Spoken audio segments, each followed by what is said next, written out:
thanks be to God for these 5,372 souls. Hindi po nasayang. Hindi nasayang ang ginastos natin, mga kapatid, sa nakaraang 3 buwan sapagkat nagbunga yung ating ginastos ng 5,000 kaluluwang mahigit na nabautismuhan. At yan ay ikinatutuwa ng Panginoon sa langit sapagkat isang kaluluwang nagbabalik loob ay natutuwa ang langit. Meron akong gusto sabihin, mga kapatid. Magtanong ka sa kanila, sa lahat ng 5,000, o kung hindi matatanong lahat, magtanong ka ng sa mga iba dyan, bakit kayo umanib sa iglesia ng Diyos? Magtanong. Baka meron dyan kasama ng nabautisman ng mga nakaraang buwan. Magtanong ka kahit 7 tao lang, ba't sila umanib? Bakit po kayo umanib dito sa ating pagkasama-sama sa Church of God International? Natutunan ko po yung totoong aral ng Diyos na nasa Biblia. Ayan, salamat sa Diyos. Sige po, kapatid. Ito naman, kayo po. Ano po ang dahilan? Bakit po kayo umanib dito sa Church of God International? Una po sa lahat, Sige po, kapatid. marami pong pagbabago sa pamumuhay namin mag-asawa. Natuto po kaming makakilala po ng salita ng Diyos. Nabawasan po yung mga pagtatalong hindi maganda na nakaka-apekto po sa pamumuhay namin, lalo na po sa aming mga anak. Kaya salamat po sa Diyos. At napakalaki po, luminis po ang aming pag-iisip at ang aming puso. Ayun lang po. Salamat po. Salamat sa Diyos. Kayo po, kapatid, bakit po kayo umanib? Dito ko po nakita ang katotohanan at dito po ako nakapagbagong buhay. Salamat sa Diyos. Kayo po, kailan kayo nabautismuhan, kapatid? Noong June 20 lang po. Bakit po kayo umanib? Kasi po nagkaroon ako ng kapayapaan ng isip nung napakinggan ko si Brother Ailey. Dati po akong saksi ni Jehovah. Ngayon po, nung nagbukas ako ng radyo, parang naintriga ako sa kanya. Sabi ko, ano ba itong sinasabi nito ng 144,000 na maliligtas? Sabi ko po, paano kaya ako yung kami na nandito sa lupa? Mula noon, lagi na akong nakikinig at nanonood sa TV. Kaya, ako mismo nag-voluntaring pumunta sa lokal para ako may mapabautismo. Nakapayapaan ang isipan na tamo. Salamat sa Diyos. Salamat sa Diyos. Kayo po, kapatid, bakit po kayo umanib dito sa Church of God International? Unang-una po sa lahat, salamat po kay Brother Eli dahil po kahit po sa TV ko lang po siya napanood, dito po nalaman kong totoong aral na may kabutihan at may katiwasan po, may kapayapaan. Salamat sa Diyos. Salamat sa Diyos. Bakit po kayo umanib, kapatid? Una po, kasi po, hindi ko po, mahirap po ipaliwanag kung bakit po umanib po dito sa Iglesia ng Diyos dahil po nung naghanap po ako talaga ng tunay po kasi sabi ko po sa sarili ko, Katoliko po ako dati, tapos nag-ano po rin ako ng Iglesia ni Manalo, nag-born again din po ako. Pero iniling ko po lang sa Diyos, nakako po, gusto ko po talagang malaman po kung saan po talaga yung karapat-dapat pong mapuntahan dahil po parang hindi po ako kontento sa mga napuntahan ko po. Nung nasa born again po ako, bigla pong napunta po yung panonood ko sa UNTV, nakapakinig po ako ng mga aral po ni kapatid ni Eli. Doon ko po na isip na ito po ata hindi pa po ako sigurado, nagkataon po na nakapunta po ako ng lokal ng sukat. Nagbaka sakali po ako, sa awat tulong po ng Diyos, narinig ko po yung mga katwiran po na ito po pala yung tunay na iglesia na dapat pong aniban. Matagal din po, nagbabasa rin po ako ng Biblia, pero po yung mga aral po na pinagkaloob po ni kapatid ni Eli, talaga pong sa buong buhay ko, hindi ko po yun naaral sa mga ibang reliyon po na napuntahan ko po. Kaya po, lubos po akong nagpapasalamat sa Diyos dahil po siguro nga po, totoo yung sinasabi po niya na yung kung gusto mo po, yung tinatawag ganyan na po talaga kasi po, sabi ko nga po na may kapatawaran pa pala, akala ko wala. Kaya po, nagpapasalamat po sa Diyos dahil po, dito po ako sa tunay na iglesia po napadpad. Salamat po, Brad Eli. Salamat sa Diyos. Kapatid, ikaw naman, bakit ka umanib? Ayun, umanib po ako sa Church of God International dahil dito ko lang po nakita at dito lang natin makikita ang tunay na doktrina, ang tunay na aral ng Diyos at dito lang natin makakamit ng kaligtasan sa tulong ng Panginoon. Salamat sa Diyos. Kayo po naman. Napasalamat po sa Church of God. Dahil po kay Brad Eli, natanggal po ang mga bisyo ko. Sa mga pag-iinom, pagbibiraos. Dahil po sa pangaral ni Brad Eli, nagbago po ako ngayon. Salamat po. Salamat sa Diyos. Kayo naman po. Salamat po sa Diyos. Sumanib po ako sa Church of God International dahil po totoo pong nandito po ang katotohanan. Sa loob po ng 12 taon ng buhay na pinalipas ko, sa pagsusuri ko ho sa television, hindi ho ako nagdalawang isip pagkalipas ng 12 taon na kaming mag-asawa mismo, usa na kami pumunta sa lokal at nag-suri ho o nagpa-doktrina. Kasi ho, sa 4 na po at 2 taong kong pamumuhay sa mundo, gusto ko ho sana sa darating pa, kung lulubin po ng Panginoon, sa Kanya ko na maibigay pa yung buhay ko. Ano pong dati niyo religion? Ano po? Dating relihiyon po niyo? Roman Catholic po. At alam ko po na ito ang pinakamagandang maipamana ko sa mga anak ko. Kasi ho, ang mga magulang ko, ang mga lolo at lola ko, hindi nila ako tinuruan kung paano ko sasambahin yung tunay na Diyos na pinapaliwanag sa atin, tinuturo sa atin ni kapatid na Soriano. Brad Eli, marami pong salamat. Dati-rati ho, tumitingin lang po ako, aksidente lang ho na yung tuning ng TV ko napupunta noon sa channel 21 ba yun, hindi ko matandaan na po. Pero later on ho, natagpo ako sa 37, so hindi ko na ho kinalimutan. Tinuloy ko na po. Siguradong ako, maliligtas ako sa panampalayang pinasok ko. Maraming po salamat. Salamat sa Diyos. Kayo po, kapatid. Sige po. Ako, umanib ako sa Iglesia ng Diyos. Wala pong nag-aakay sa akin. Sa totoong pong buhay, ako may sakit. Ramdam ko ang sakit ko, hindi ko alam kung anong gagawin ko.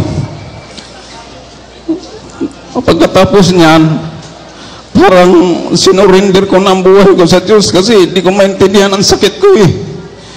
Hindi ko ramdam, sabi ko, Panginoon, ikaw na bahala sa akin eh. Kalaunan, ayaw ko kung napanood ko sa UNTV, pero matagal ko na pinapanood yun. Mga 2006 pa. Napanood ko sa TV, indoctrination, sabi ko, ano kaya yun? Subukan ko. Napakalayo ng local sa amin, binay ko lang gabi para mapuntahan ko kung ano talaga yun. Nasumpungan ko, sabi ko, ito na yung hinahanap ko. Sa totoo lang, yung sakit ko, nakita ko sa pangaral ni Brother Eli, sabi ko, ito lang pala. Unti-unting nawawala yun, lalo na sa hydro water. Umiinom ako niyan, at saka medyo nag-diet na po ako. Yun ang dahilan mo. Salamat sa Diyos po na nasumpungan ko po ang totoong iglesia ng Diyos. Salamat sa Diyos. Kayo po, kapatid, bakit kayo naanib? Brother Eli Soriano, Ingkong, happy pasalamat po ng katawan. From local Tokyo, Japan. Mga kapatid, nandito ako. Kaya po ako umanib dito sa Members Church of God International, nasisiguro ko na pong maliligtas ang kaluluwa ko. At gusto ko pong makarating sa pinangako ng Panginoon, ang buhay na walang hanggan. Salamat po sa Diyos. Salamat sa Diyos. Sige po. Kayo naman po, kapatid. Bakit po kayo naanib? Maligayang pagbati sa buong nasa pasasalamat ng buong kapatiran. Ang nagiging batayan ko po para magkaroon ng kapahingahan ay yung 6:16 ng Jeremias. Mula po ng basahin kayo, natahimik ang aking kaluluwa. Nawala sa akin lahat ng problema, sabong, kahit anong bisyo nawala sa akin. Kanya totoo, ang ipinangaral ng ating mga ngaral na sa kasalukuyan ay nasa ibang bansa ngayon, kilalang kilala, si Brad Eli. Maraming salamat po, lalo kay Sis Luz. Salamat sa Diyos. Sige po, kapatid. Happy pasalamat po ng katawan. Dati po, Roman Catholic ako, tapos nabautismuhan sa Pentecostal Wanis. Umanib po ako sa Church of God dahil dito po na nakita ko at saka naramdaman po ng aking puso na walang pagtatangi sa kapwa-tao. Mas inuuna pa yung kapwa kaysa yung sarili. Tapos, dito rin po na kahit hindi kami kaano-ano ni Brother Eli, ramdam ko po yung pagmamalasakit niya na para mailigtas lang ang kaluluwa ng pinapangaralan niya, kahit nga yung buhay niya, ibigay niya. Yung sa dati kong relihiyon, yung pinapangaral nila may halong dugtong na salita ng tao. Tsaka yun sa Pentecostal, hindi sila naniniwala ng ang Diyos Ama at saka Espiritu. Kaya nalito ako dito sa Church of God. Binibigyan nila ng respeto yung Ama. Kaya ang sabi ko, ito po yung tunay na relihiyon dahil ang Diyos Ama naman ang tangi natin dapat na unahin na pasalamatan at purihin. Nandiyan na po sa pangalan ng Panginoong Hesus. Kaya yung umanib po ako sa Church of God dahil hindi po napilitan yung sarili ko bagos masaya po yung paglapit ko sa Church of God. Salamat po sa Diyos. Salamat po, brother. Sa Diyos. Salamat sa Diyos. Yan. Umanib po ako sa Iglesia ng Diyos. Ayan po. Sa murang edad ko po na 19 years old. Yan. Napakita po ng ating mga ngaral na si Brad Eli na sa edad ko pong 19, tumimo po sa puso ko yung aral na walang labis at walang kulang. Ayan, maraming salamat po sa Diyos dahil ipinakita niya po ito sa akin sapagkat matagal ko na pong hinahanap ito na sa dati ko pong inaanibang relihiyon na Katoliko na ayun nga po, may mga bagay na nababasa ako at nasusulat sa banal na kasulatan na hindi naman po naaayon sa aking kinakaaniban noon. At napakita po ito sa akin ng kapatid na Eli. Kaya maraming salamat po sa Diyos. Salamat sa Diyos. Kayo po. Ako na po si Oscar Sagarino ng local ng Lower Bikutan. Ako po ay taga Purok 6, ang local ng Bikutan sa Purok 2, malayo. Pero nilalakad ko lang po para makarating sa indoctrination mass. Nabuo ko po yun, kaya ako nabautismuhan. Halos taon-taon po, nakikinig ako kay Brother Eli. Yung alak, babae, sugal, sigarilyo, sabong, lahat po, nung marinig ko ang kanyang pangaral, nahango sa Bible po, ay talaga pong nagbago ako, nagdesisyon ako. Ako'y dating Katoliko po. Tumanda ako sa Katoliko, hindi ako nagbago. Kay Brother Eli po, marami akong natutunan. Bigyan po ako ng Bible. Hindi po ang araw ko o gabi pag hindi ako manood ng dating daan. Salamat po.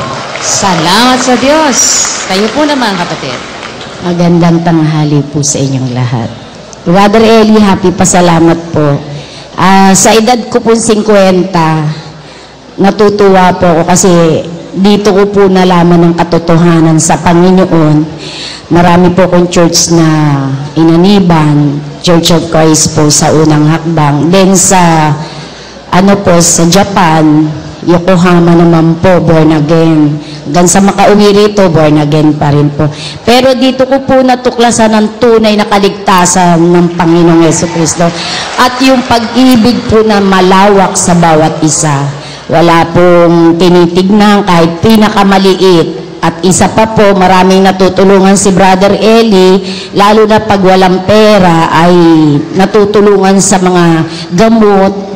Napakalaki na po yun tulong sa mga tao, lalo ang mga tao po ngayon ay naghihirap. Sabi ko nga po, Panginoon salamat at merong iisa na tao na kinuha mo para masakop ang buong mundo at maging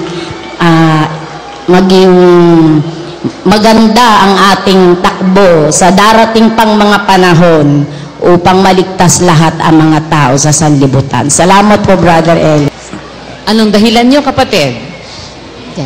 Lahat po kasi ng napakinggan ng aral po kay Brother Eli po, lahat po kasi totoo.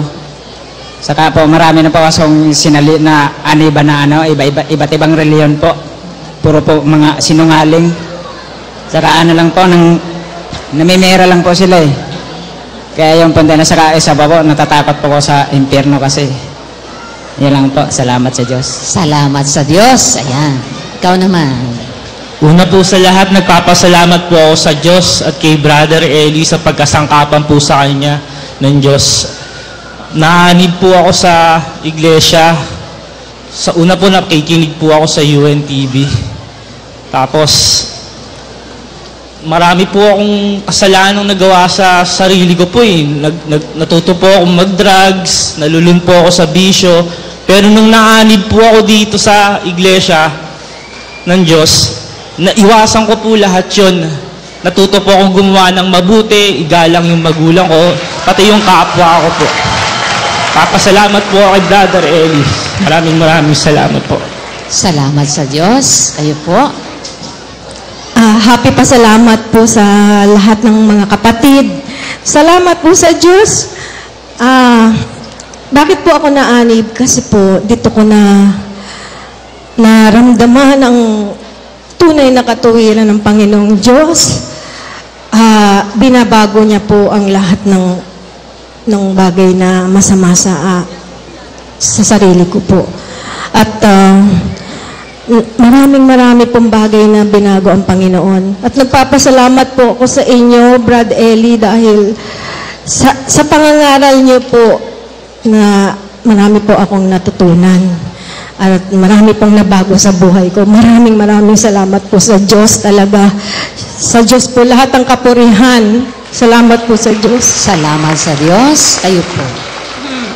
Magandang gabi po, Brother Eli. At sa lahat po ng nandyan sa lugar po ninyong na sa lahat ng dako ng mundo ay meron po tayo, pati na rin po dito sa Pilipinas, na sa lahat naman ng sulok ng bansa natin ay nandito, nagkita-kita tayo.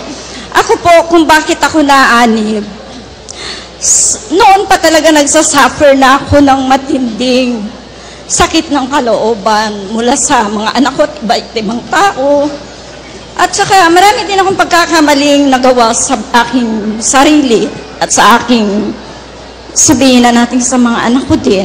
Kaya yun ang nagbibigay ng hinanakit nila sa akin, na maraming buwan at taon kong dinala sa akin dibdib. Wala akong katiwasayan, wala akong kapayapaan. Pero nung nandun, wala na akong makitang programa sa TV dahil wala namang kaming cable. Nasumpungan ko po yung palabas ni Brother Eli. Yung pagkawala ko ng kapayapaan at katiwasayan mula nung nakikinig na ako ng aral, hindi ko po namamalayan. Nakakatulog na ako, pero yung diwa ko nakikinig pa rin pala. Pag pinatay ng mga anak ko yung TV, bigla ako nagigising, sasabihin nila, Mama, tulog ka na, bakit ka magagalit? Anak, nakikinig ako. Pero pinagpipilitan nilang pikit na daw ang mata ko. doon ko na-realize na yung yung diwa ko pala gising at nakikinig sa Kanya. Kaya talagang niloob ng Diyos na mapunta ko sa isang lokal at doon ako nagpadoktrina, pero hindi pa rin ako nagpabautismo. Dalawang beses pa po ako nakalagpas ng indoctrination, 3 bago ako nabautismuhan. Pero talagang yung kapayapaan po na matagal ko nang hinahanap, nasumpungan ko po dito. Marami pong salamat sa Diyos, Brother Eli, at ikaw po ang nagpamulat ng aming mga kaisipan at paniniwalang tunay. Sa Diyos po ang lahat ng kapurihan at kapayapaan. Amen. Salamat sa Diyos. Salamat at Sige po kapatid, kayo naman po.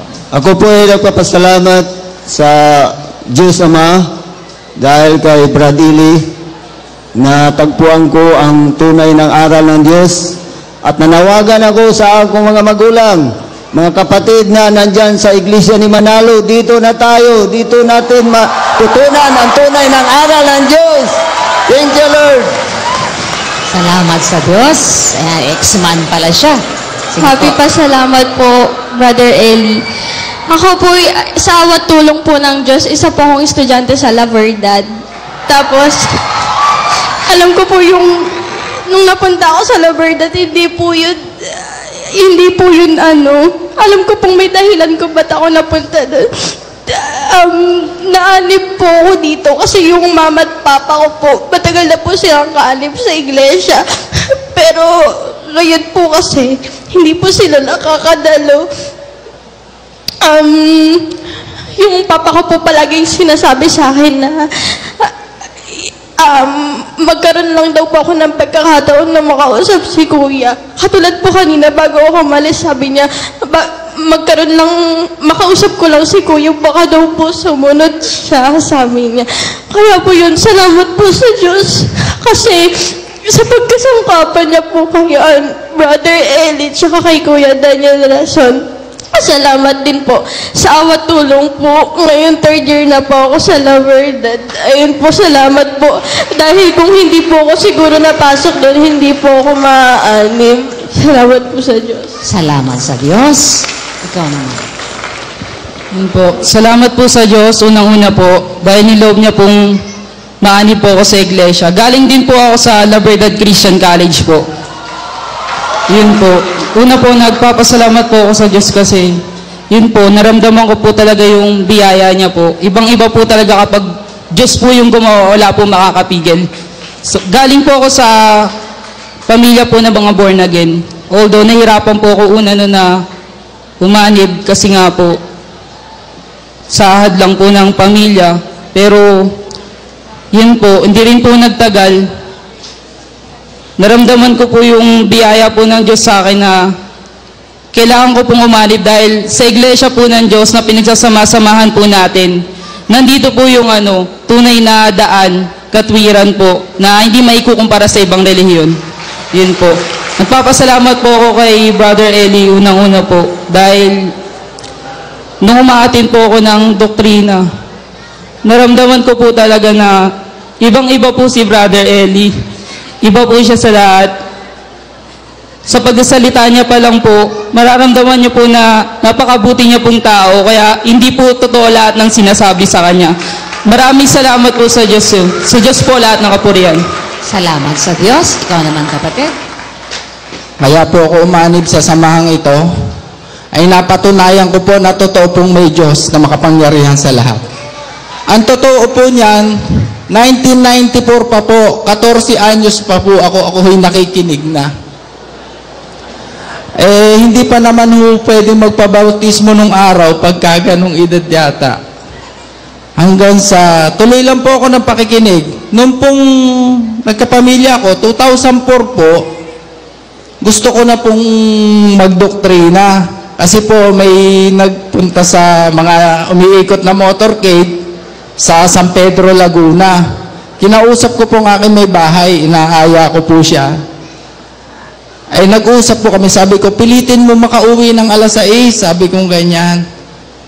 Abay talaga siguro nga, hindi pa niloloob ng Panginoon Diyos kasi po, alas 8:30 nakarating ang aking may bahay sa bahay, Tapos ako ho, sabi ko, kung ayaw mo, ako na lang mag-isa. Inikot ko po yung Rosario sa San Pedro, Laguna. Hindi ko po nakita ang lokal po ng Rosario. Tapos hanggang sa tuloy pa rin po ako nakikinig, hanggang sa napunta na nga po ako sa Kalayawan, pag-iinom, pagsusugal, pambababae, pati po pamumulitika, napasok ko po yan. Hanggang sa dumating po ang pinakamatinding pagsubok sa aking buhay. At nariyan po ang Panginoon, talagang pinalo niya po ako. Ang sabi ko po dati, hindi ko po kayang umanib. Kasi po, pag umaga ho, iniisip ko na ho kung ano yung pupulutanin namin ng mga barkada sa ano. Marami po kasi akong grupo nung araw. Mahal ko po ang sanlibutan nung araw Kasi nga po ako'y namumulitika. Sabi ko po, hindi ko ho kayang kumanib at hindi ko ho kayang alisin ng pagsusugal at pag-iinom. Kasi po pagka tanghali pa lang ho, ako'y nanginginig na. Nung narinig ko po, sinabi ng kapatid na Eli na, pag sinamahan ka ng Diyos, kahit ano ang bisyo mo, maaalis yan. Nagkaroon po ng katuparan. Sa totoo lang po, ngayon ho, nung nakaraan ho, umuwi ako sa amin sa Laguna. Pinatawag po ako ng aking mga kaibigan, mga dati kong talaga pong natiis ko po ang tukso ng kamunduhan. Ako po yung aking pamilya po, pipilitin ko pong maisama rito. At saka, unang-una po natuwang aking 2 anak. Dahil po halos maubos ng aming kabuhayan. Ultimo kaldero, ibinebenta ko ho. Ngayon ho, hindi na ho kumatukso sa pagsusugal. Maraming salamat po. Ako po'y humaharap sa inyo para sa mga kapatid na para sa mga bisita na hindi pa kapatid, para pukawin hong inyong kalooban. Ito po ang tama. Maawa po kayo sa kaluluwa ninyo. Salamat po, Brad Eli. Una-una sa Panginoon Diyos. Maraming salamat po. Salamat sa Diyos. Sige po, kapatid. Ikaw naman. Unang-una po sa lahat, nagpapasalamat po ako sa Diyos dahil nung nakaraang buwan po, tinawag niya po ako sa tapos po, nagpapasalamat po ako dahil po, KNC pa lang po ako. Alam ko na po yung aral. Pero po may mga bagay po kasi na minsan, yung mga tao sa kapaligiran ko, sinasabihan po ako na, ang bata-bata mo pa, mukha ka ng lola. Sa akin naman po, sa isip-isip ko, di bali nang pangit ako sa paningin nyo, kung sa Panginoon naman ay maganda sila sa akin. Yun po. Tapos po, bago po ako umanib, kasi po, 14 lang po ako ngayon, madami po nagsasabi sa akin, bakit po, hindi po ako magpatanda pa po, bakit po, umanib na lang po ako sa edad na tama. Sa akin naman po, bakit ko po sasayangin yung mga araw na ganito, nakabataan ako, kung may pagkakataon po ako. Sis, pwede pong bumati? Sige, bumati ka na. Dapat po sa Diyos. Binabati ko po yung mga tagalokan ng Barangay Rizal West District. Tapos po yung mga hook up po ngayon sa Guadalupe, tapos po sa Kumembo po. Maraming salamat po sa Diyos. Salamat sa Diyos. Last, sige na kapatid. Ikaw na ang huli. Nagpapasalamat po ako sa Diyos dahil una po sa lahat, anak po ng kapatid. Nung una po, napakapasaway na bata po ako. Hindi po ako sumusunod kaagad sa mga inuutos. Pero sa awa tulong po ng Diyos, dahil sa mga napapakinggan ko po, na lagi ko na pong sinusunod yung kanilang utos. Tapos yung isa po sa napaka-worst, sumisigaw pa po ako sa kanila dati, sa mga magulang ko. Kasi hindi ko po alam na masama po pala yun. Pero nung nasa doktrina po ako, tulong ng Diyos, na-realize ko na mali po pala yung pagsigaw sa mga magulang. Tapos, isa pa po, dahil po sa awa tulong ng Diyos, yung mga kahilingan ko po, lagi pong pinapakinggan, lagi pong natutupad. Ayun po, salamat po sa Diyos. Salamat sa Diyos. Ayan. Sige po. Narinig natin ang iba't ibang dahilan ng mga kapatid kung bakit po sila naaanib at sumama po sila sa Church of God International. Brad Mel. Napansin ka ba, Sis Luz? Marami po silang mga iba't ibang dahilan, Brad Eli. Ang karamihan ay yung sa aral. Papapansin ako sa'yo. Apo. Doon sa mga 5,000 kaluluwa, naniniwala ako, no?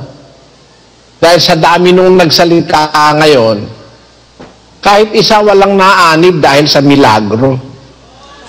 Opo. Totoo po yan. Walang nagsabi na may milagro kaya sila umanib.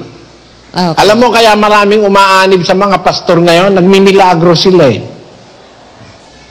Yun po ang claim nila, Brad Eli. Nagmimilagro sila kahit kasinungalingang milagro. Kahit hindi totoo. Ang mga pagmimilagro tutulungan ng demonyo. Siya ay magkakabayo.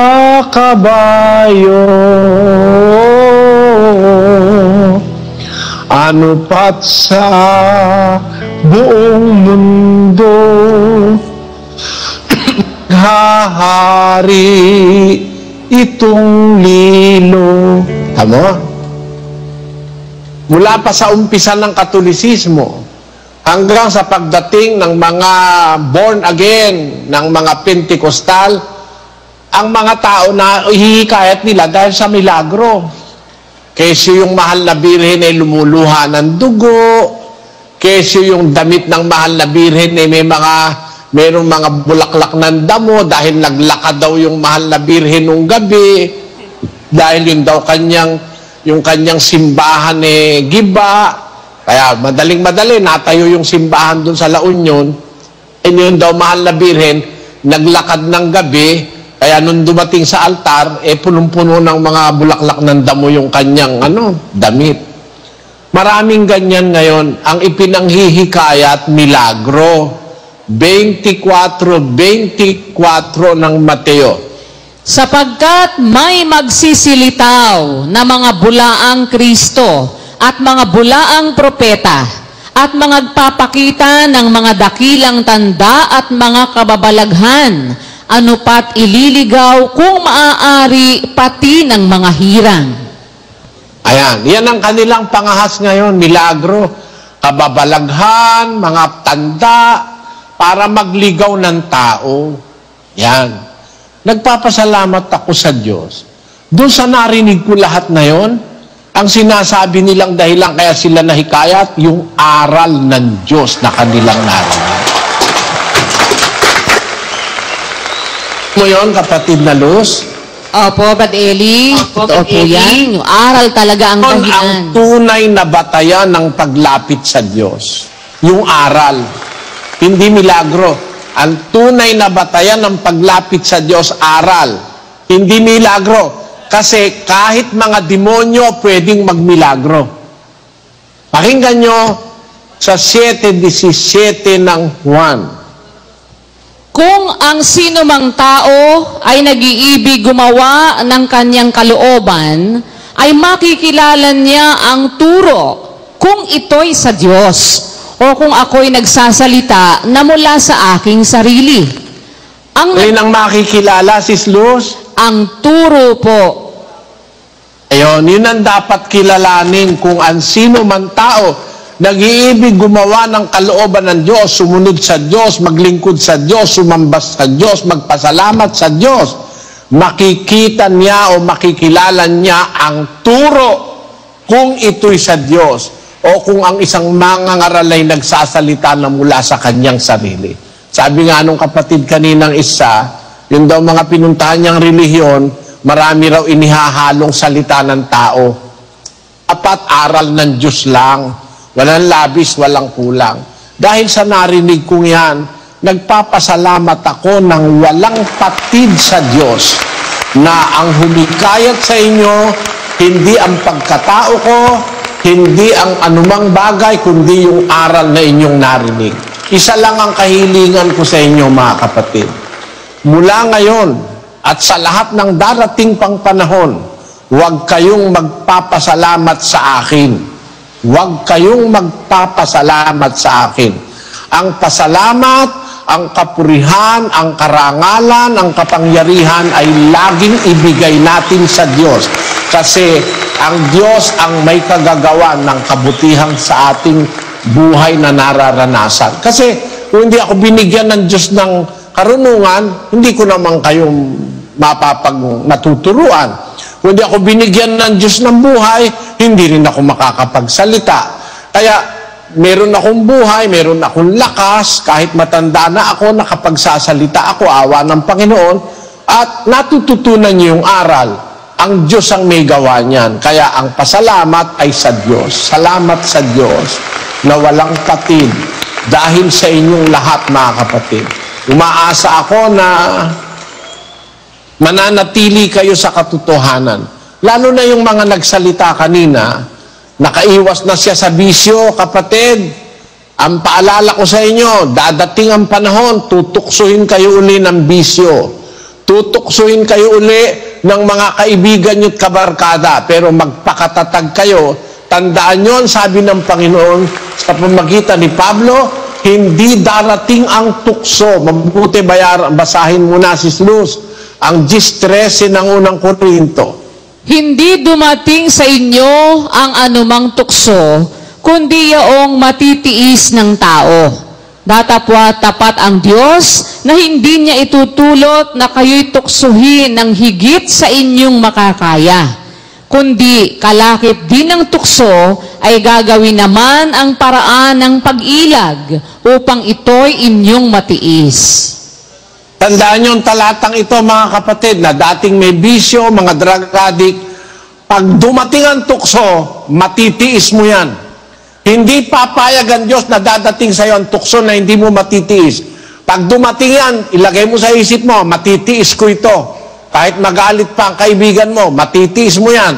Bakit? Kalakip din ang pagdating ng tukso, gagawa ang Diyos ng paraan para kayo makailag at upang ito'y inyong matiis.